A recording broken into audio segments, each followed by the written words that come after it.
తన గురువులు గారిని ప్రతి ఒక్కరికి కూడా వేదిక నడిగినటువంటి మిత్రులను కూడా నేను వందనాలు తెలుపుకుంటూ ఉంటున్నాను. దేవుని జ్ఞాపకం మన యొక్క విధి మహాపరిశుద్ధుడైనటువంటి స్వామి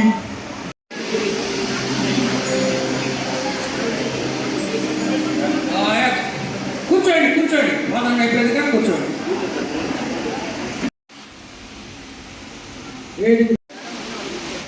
వచ్చారా? ఇద్దరు కలిసి రండి. అయ్యా పరిగెత్తుకొని రాబాకండి, భార్య తీసుకురండి. వెనక్కి పంపిస్తాను నేను, పోయి తీసుకురండి. భార్య ఎక్కడ ఉందో.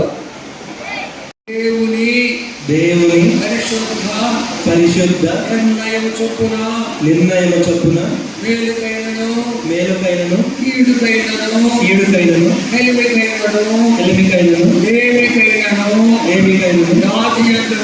వ్యాధి అందును ఆరోగ్యము నిన్ను కాపాడి నిన్ను కాపాడి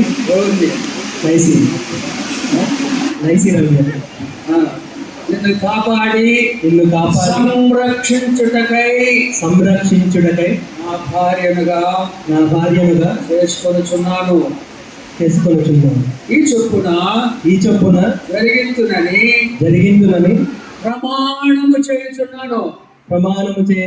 ఎంతకాలం ప్రమాణం? జీవితాన్ని.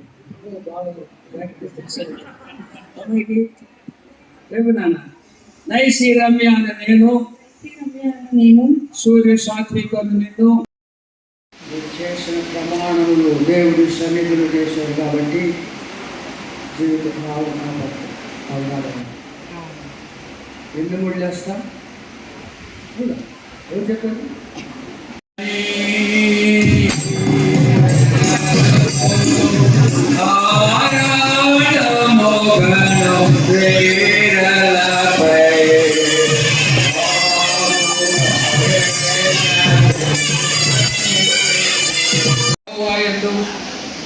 భక్తులు కలిగి ఆయన నడుచు వారందరూ ధన్యులు.